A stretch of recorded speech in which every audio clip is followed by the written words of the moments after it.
दुर्घटना प्रथम आमर एपटू स्टाडियम सामना पटू आसी 2 राउंड ये स्टाडियम उपर 2 राउंड मारी पुणी आमर आंध्रा आड़े जाइए गलापर पुणी आउ थे लैंडिंग कला आसिक आउ थे लैंडिंग कला पुणी स्टाडियम उपर 2 राउंड मारी पुणी आंध्रा पटे जाइए सेकेंड टाइम पुणी आसिक लैंडिंग करने चेष्टा कले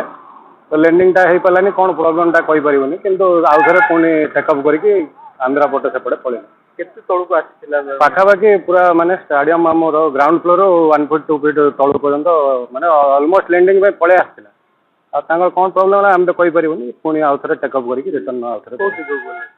एपटे आंध्रा पटे पड़ेगा